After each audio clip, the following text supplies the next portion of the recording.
सर्वप्रथम सर्वांना श्री स्वामी समर्थ. स्वामी महाराजांच्या कृपेने तुमच्या सर्व चांगल्या इच्छा पूर्ण होत ही स्वामींचरणी प्रार्थना करते आणि आजच्या व्हिडिओला सुरुवात करते. 22 सप्टेंबर 2025 सोमवार दिवशी नवरात्रीला प्रारंभ होत आहे. म्हणजे प्रत्येकाच्या घरात घटस्थापना, मंगल कलशाची स्थापना, अखंड दिव्याची स्थापना आपल्याला जेवढी होईल तेवढी मनोभावे आपण आपल्या कुलदेवीची सेवा करत असतो. मनापासून हृदयापासून केलेली सेवा कधीच खाली जात नाही. आई हजार पटीने जागृत अवस्थेत आपल्या घरात वास करत असते. नवरात्रीत आई आपल्याला सूक्ष्म स्वरूपात दर्शन सुद्धा देऊन जाते. त्याआधी महिलांनो, घटस्थापनेच्या आधी आपल्याला देवी आईला प्रिय असणाऱ्या वस्तू नक्की खरेदी करून आणायच्या आहे. घटस्थापनेच्या दिवशी पहिल्या नवरात्रीला पहिल्या माळेला जरी तुम्ही खरेदी केली आणि मग घटस्थापना केली तुम्ही तरीही चालेल, किंवा तुम्ही जर आधीच पितृपक्षात जरी देवी आईच्या वस्तू दरवर्षी खरेदी करत असाल तर तुम्ही तसंही करू शकता. तुम्ही जसं करता दरवर्षी आधी खरेदी करत असाल आधी खरेदी करा. नाहीतर काहींचं म्हणजे परंपरेनुसार घटस्थापनेच्या दिवशी पितृपक्षाची अमावस्या गेली, भाद्रपद अमावस्या संपल्यानंतर घटस्थापनेच्या वस्तू, देवी आईला प्रिय असणाऱ्या वस्तू महिला खरेदी करत असतात. तुम्ही जसं करतात तसं खरेदी करा, पण देवी आईला प्रिय असणाऱ्या या वस्तू आवर्जून खरेदी करून घरी आणायच्या आहे. त्याशिवाय घटस्थापना पूर्ण होऊ शकत नाही. देवी आईची सेवा यामुळे अपूर्ण असते, म्हणून या वस्तू आवर्जून खरेदी करा, शुभ ठरत असतं. तर पहिली वस्तू म्हणजे देवी आईचा 16 शृंगार. टिकली, कुंकू, बांगड्या, खण, नारळ, कंगवा, लिपस्टिक, नेलपेंट, वेणी, गजरा, अत्तर. तुम्ही देवी आईची ओटी भरत असाल पहिल्याच दिवशी तर आवर्जून या वस्तू आवर्जून खरेदी करा आणि देवी आईला घटस्थापनेच्या दिवशी देवी आईला अर्पण जरूर करा.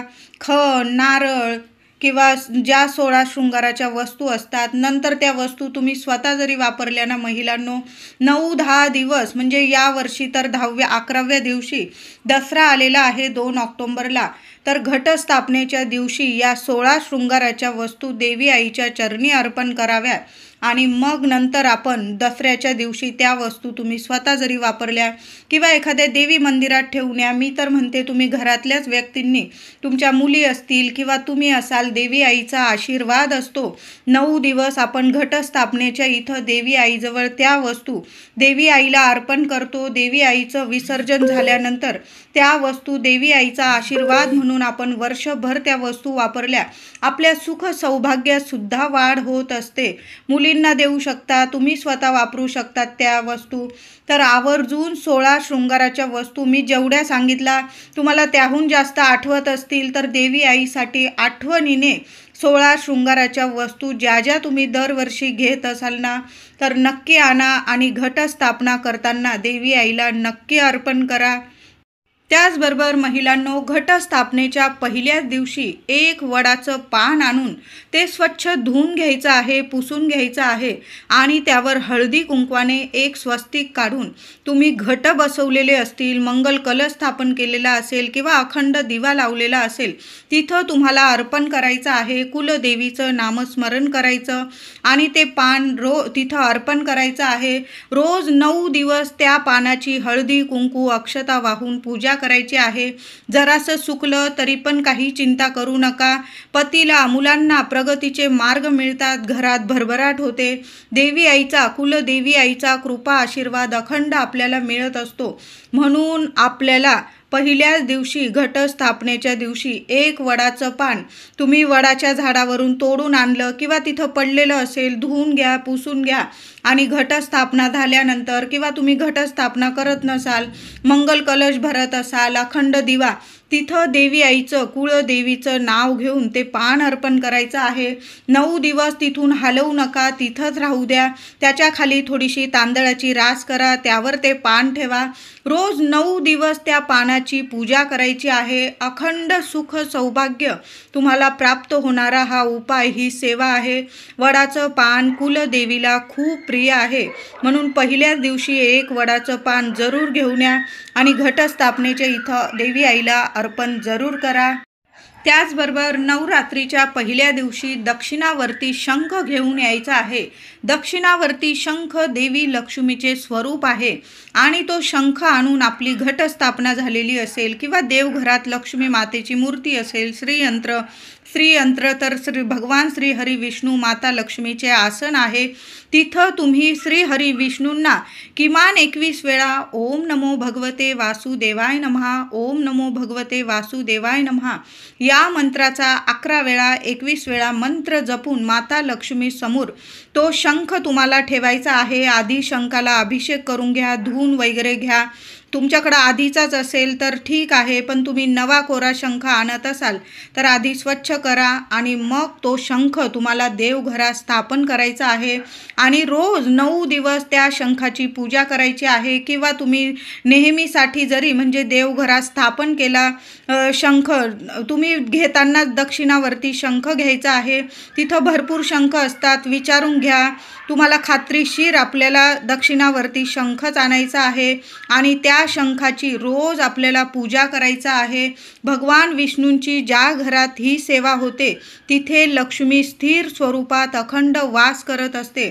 ज्या घरात दक्षिणावर्ती शंख पूजतात त्या घरात बाधा, नकारात्मकता कधीच येत नाही। घरात जर नकारात्मकता असेल तर महिलांनो, मुलं बाळा ऐकत नसतील, मुलांची प्रगती होत नसेल, आवर्जून घटस्थापनेच्या दिवशी सकाळीच दक्षिणावर्ती शंख घेऊन यायचा आहे आणि देवी लक्ष्मी समोर तो शंख स्थापित करायचा आहे आणि त्याची रोज 9 दिवसात पूजा करा आणि कायमस्वरूपी तुम्ही तो शंख रोज देवघरात पूजनासाठी ठेवू शकता। सुंदर सोन्यासारखे अनुभव येतील, साक्षात लक्ष्मी नारायण तुम्हाला आशीर्वाद देऊन जातील। बघा, हे 9 दिवस इतके सोन्यासारखे असतात आणि ज्या ज्या वस्तू आपण देवांच्या देवी प्रिय वस्तू आणतो ना, त्याच्या 1000 पटीने आपल्याला फळ प्राप्त होत असतं। नवरात्रीच्या पहिल्या दिवशी किंवा 9 दिवस देवी आईसाठी कमळाचं फूल अवश्य घेऊन या महिलांनो। बघा, शोधा, मिळून जाईल, फुलवाल्या दादांकडे तुम्हाला कमळाची फुलं आवर्जून मिळून जाईल। आता तुम्हाला रोज नाही मिळालं, किमान पहिल्या दिवशी तरी देवी आईला कमळाचं फूल अवश्य व्हायचं आहे। रोज नाही मिळालं तर एक दिवस का होईना पहिल्या माळेला किंवा अष्टमी असेल, सप्तमी असेल किंवा शुक्रवार असेल, देवी आईला कमळाचं फूल खूप प्रिय आहे। असं नाही की देवी लक्ष्मी म्हणजेच आपली कुलस्वामिनी असते।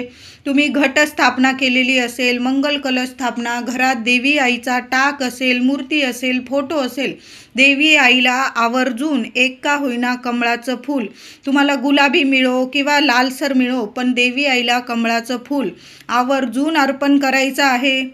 म्हणून पहिल्या माळेला किंवा तुम्ही इतर दिवशी सुद्धा देवी आईला कमळाचं फूल अवश्य व्हायचं आहे। देवी प्रसन्न होईल, तुमच्या सर्व मनातील इच्छा नक्कीच पूर्ण करेल, लेकरा बाळांची प्रगती सुरू होते, ज्या काही अडीअडचणी असतात ना त्या दूर होतात।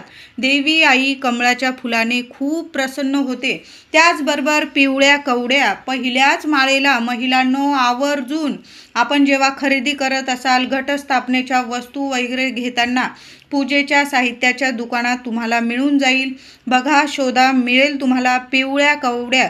पहिल्याच माळेला 7 पिवळ्या कवड्या आणायच्या आहे। तुम्हाला जास्त आणायच्या असेल 11 आणू शकता, किमान 7, 5 पण नाही, 7 पिवळ्या कवड्या।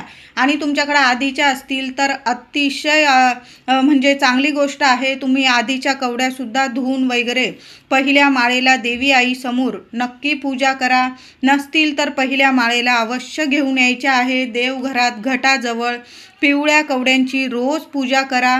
पिवळ्या कवड्या लक्ष्मी मातेच्या चरणाशी ठेवायच्या आहे, यामुळे देवी लक्ष्मी प्रसन्न होते, घरात धनाची वाढ होते, बरकत येते, लक्ष्मी कायमस्वरूपी टिकून राहते, घरात स्थिर राहते आणि पैशांची आवक वाढते। घरात कधीच पैसा नाही अशा गोष्टी कधीच त्या घरात घडत नाही।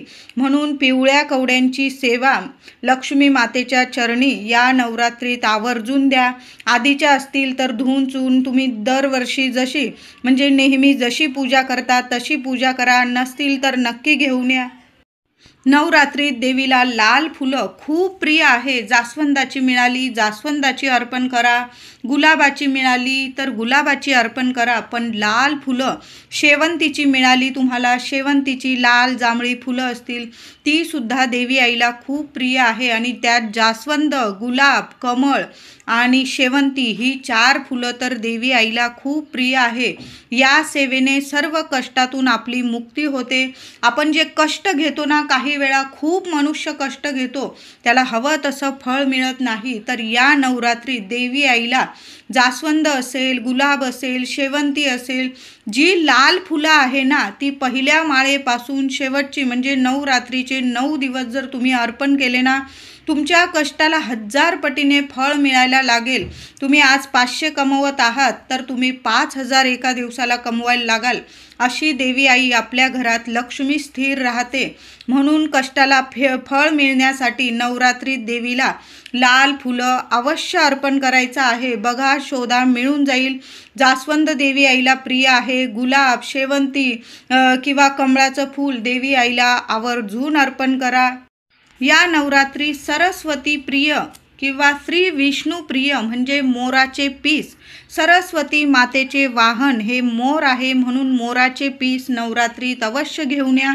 सरस्वती माता विद्येची देवता आहे आणि आपल्या मुलांची शिक्षणात, करिअरमध्ये, नोकरीत भरभरून प्रगती होते, त्यांना यश मिळतं. म्हणून नवरात्रीत मोराचे पीस आणून देवघरात, मुलांच्या रूममध्ये, उत्तर दिशेकडं किंवा तुमच्या प्रत्येक रूममध्ये जरी 2-2 मोरपीस ठेवले आणि थोडेसे मोरपीस आपल्या देवघरात जिथं घटस्थापना करतो तिथं आवर्जून ठेवायचे आहे. जरी तुमच्याकडे आधीचे मोरपीस असतील, त्यात वाढ केली तर आपल्या घरात धनाची, विद्येची वाढच होणार आहे. कधीच कशाला कमी पडणार नाही.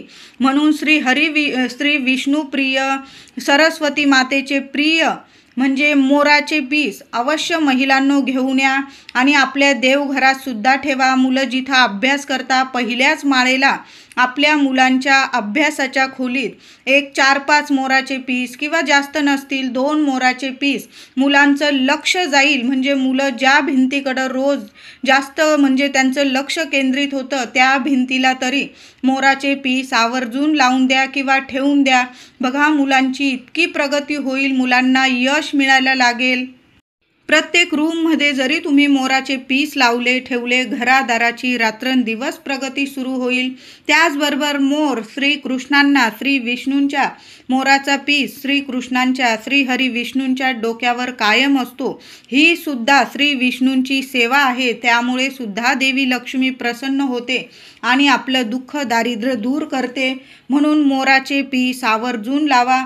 त्याचबरोबर नवरात्री चांदीचं लक्ष्मीचं नाणं तुमच्याकडे आधीचं असेल महिलांनो तर त्याची पूजा अवश्य करा. नसेल आणि तुम्हाला खूप दिवसांपासून घ्यायचं आहे, तुम्हाला वाटत असेल की या दिवाळीत लक्ष्मीपूजनाच्या दिवशी मी देवी लक्ष्मीचं चांदीचं नाणं आणून पूजन करणार आहे, तर तुम्ही नवरात्रीत जरी ते नाणं खरेदी करून आणलं आणि 9 दिवस त्यांची पूजा केली देवी आई समोर आणि नंतर तुम्ही लक्ष्मीपूजनात जरी पूजलं, आवर्जून या नवरात्रीत देवी आईचं चांदीचं लक्ष्मीचं नाणं अगदी छोटंसं जरी आणलं ना, तुम्हाला जेवढं परवडेल ना तेवढं चांदीचं नाणं देवी लक्ष्मीचं नक्की घेऊन या.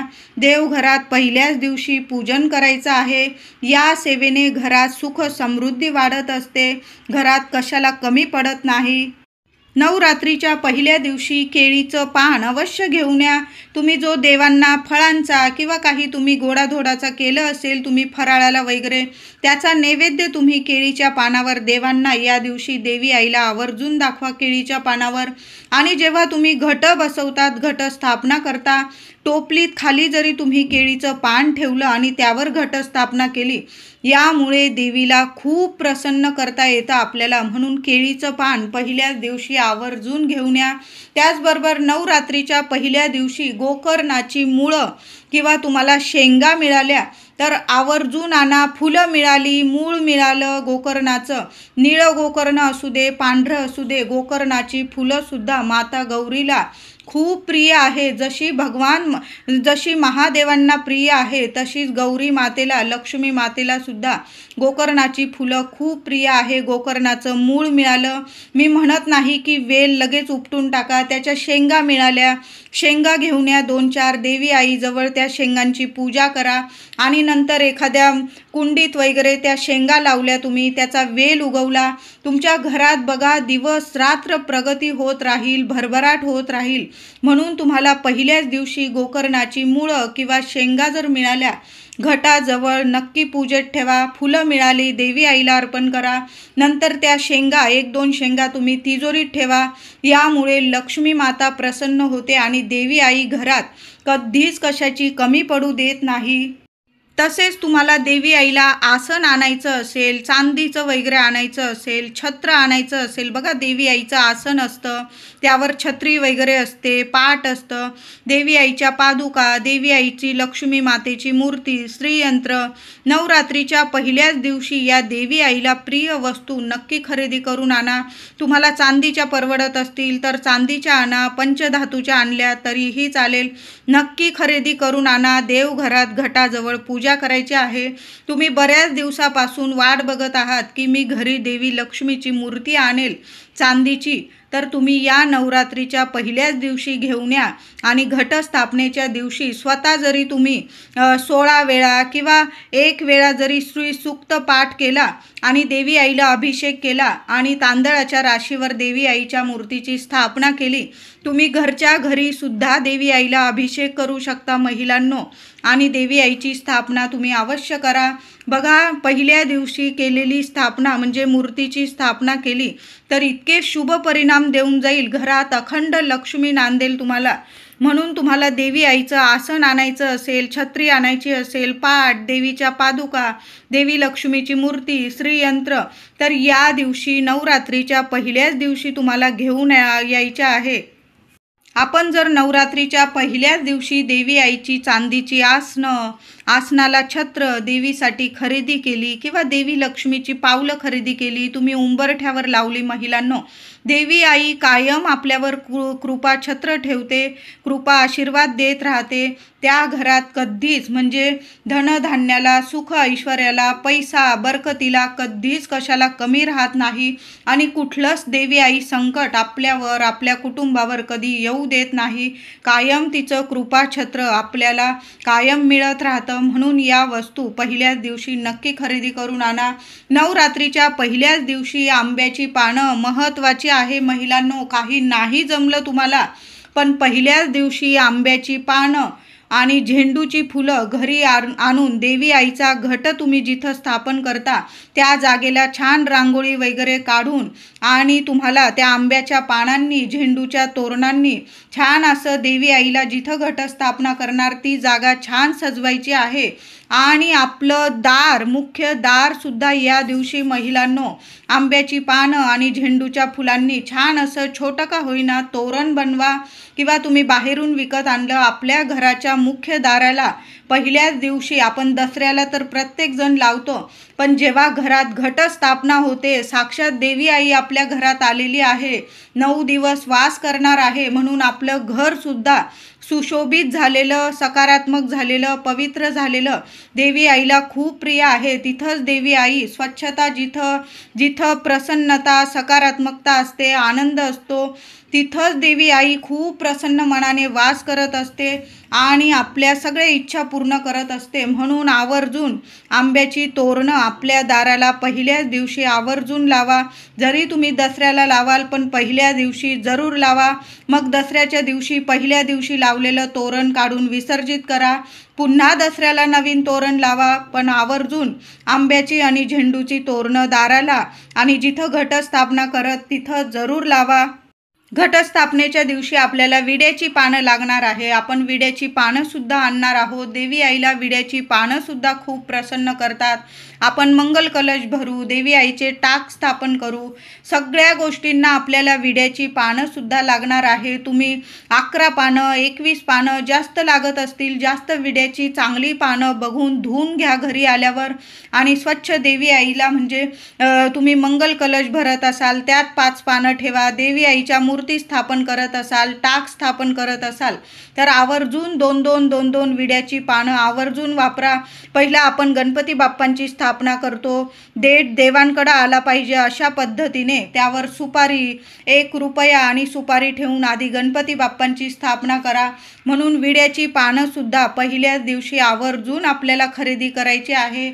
आजचा व्हिडिओ आवडला असेल तुम्हाला तर लाईक करा, शेअर करा, चॅनलला कृपया सबस्क्राईब करा. धन्यवाद.